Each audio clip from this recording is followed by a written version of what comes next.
This is Maximus Aviation. Greetings, everybody. Maxstradamus here. Well, I've been telling you for a while now that I think Boeing finally found their new leader, who will finally right that sinking ship. And so far, Kelly Ortberg continues to impress me, at least, with his leadership, beginning with killing off Boeing's disastrous DEI department. Now Boeing no longer hires because of their race, color, status, or pronouns. So as a result, now Boeing will hire actual aerospace employees who are qualified to build airplanes, and not inexperienced people just to fill a quota. But that was just the beginning of Kelly Ortberg's shock and awe changes at Boeing. He settled the union strike. He's had to lay off unnecessary employees. He's shaken up the management and secured funding for the future of Boeing to get it back on track. But that left one last task to address, and that was to gather the thousands of employees that remain and explain some hard truths to them, telling them they better get on board with the program, or they too would be looking for work. So the Wall Street Journal broke this story after hearing a secret recording a Boeing employee took of the Boeing CEO laying down the law at an all-hands meeting on Wednesday, November 20. And in the recording, the new CEO called out Boeing's bloated management ranks, wasteful spending, and a culture of infighting and shirking responsibilities. Ouch. He bluntly told the gathered masses at the all-hands meeting that we spend more time arguing amongst ourselves than thinking about how we're going to beat Airbus. And boy, Ortberg wasn't holding back at all. He said everybody is tired of the drumbeat of what's wrong with Boeing. He said, hell, even I'm tired of it, and I haven't been here that long. He added that Boeing is burning through billions of dollars and can't tap investors for another rescue. Apparently, it was Custer's last stand at the all-hands meeting. Ortberg was referring to Boeing's recent sale of $24 billion worth of new shares to bolster its cash reserves.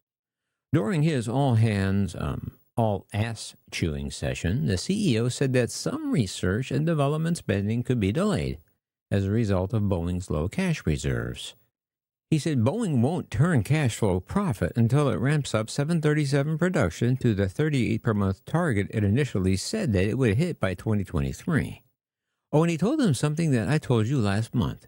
Remember when the internet aviation channels were all giddy with the news that Boeing would make a new NMA aircraft in Seattle? Well, if you recall, I told you it was never going to happen. And looky here, what a coincidence. Because Boeing's CEO told all hands that Boeing, quote, simply lacks the money to launch any new airplane program. And not only that, he added that Boeing doesn't imminently need one. I don't want to gloat, but I'll gloat a little. Ortberg lamented that he had to lay off thousands of employees to rein in Boeing's bureaucracy and reflects its business realities. Ortberg also told employees that he spoke with President-elect Donald Trump recently and that the two discussed the impact of potential tariffs. Boeing is one of the country's biggest exporters. The Boeing chief warned employees that any trade war with China would weigh on the company, given that it sells jets to Chinese airlines while the U.S. doesn't import any aircraft from the country. Boeing has faced many highs and lows, he said, speaking from the company's Seattle Delivery Center. He emphasized to his employees that, quote, we are at a low here, folks. We have an opportunity today to come out racing out where we are and really improve. Man, I told you I like this guy. Seems like he's the real deal. To address Boeing's culture, Ortberg said the company would overhaul the employee incentive program. He said a system that rewards employees differently across units is ineffective and that incentives should be uniform across the company. And it's no secret that Boeing workers recently have portrayed a management culture that dismissed quality and safety concerns and focused on speeding up production. And Ortberg's response to that was to tell any whining employees, quote, don't sit at the water cooler and bitch about it, people. He said, let's focus on the task at hand. Well, all I have to say about that is bravo, Mr. Ortberg. Well done. And while we're on the topic of Boeing, the FAA announced that it is weighing whether to require all pilots of 737 MAX aircraft to take off with the airflow from the main engines into the aircraft's interior turned off, to avoid a risk of smoke flooding the plane if one of the engines hits a bird. However, the change in takeoff procedure for pilots would be temporary until Boeing comes up with a permanent fix. But devising that plan could and probably will delay the certification of the MAX 7 and MAX 10 models. They are already years overdue. In a statement Thursday, 21 November, the FAA said that it will convene a corrective action review board in the coming weeks to examine the data and develop a path forward and assess the options to prevent the risk of smoke entering the cockpit or passenger cabin. In the meantime, the FAA said that because pilots have been alerted to the procedure they should follow if smoke ingestion occurs. However, the FAA concluded with their usual sentence when talking about Boeing defects, saying that this is not an immediate safety of flight issue. So if you're on a MAX and it fills with smoke on takeoff, just relax, because it's completely normal. Besides, you know that old saying, if it's not smoking, it's not a Boeing. The proposed FAA action is in response to the safety risk exposed by two serious incidents on Southwest Airlines last year.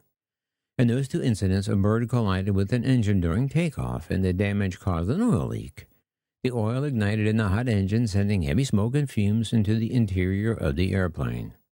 Airflow from an aircraft's engine, known as bleed air, is normally directed to the airplane interior and passed through the air conditioning system to control the air pressure and temperature inside the aircraft.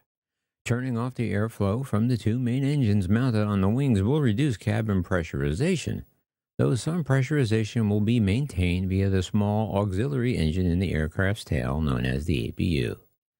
However, aviation analysts say that changing standard pilot takeoff procedures cannot be done lightly. To avoid unintended consequences, a careful risk assessment must be completed. The National Transportation Safety Board said it's still gathering information about the incidents, and a Southwest Airlines spokesperson, Chris Perry, said that the airline is in close contact with the FAA and Boeing, as well as the engine manufacturer. On Thursday, November 21, Southwest issued a bulletin to its pilots stating that while the existing procedures are designed to manage smoke-related events effectively, we are fully prepared to take any additional steps as directed by the FAA, NTSB, or others to safely diagnose the problem. The proposed action by the FAA would be a temporary accommodation typically issued via an airworthiness directive to MAX operators. If the FAA issues an official directive, Boeing and engine maker CFM International would then have to develop a permanent fix to the problem.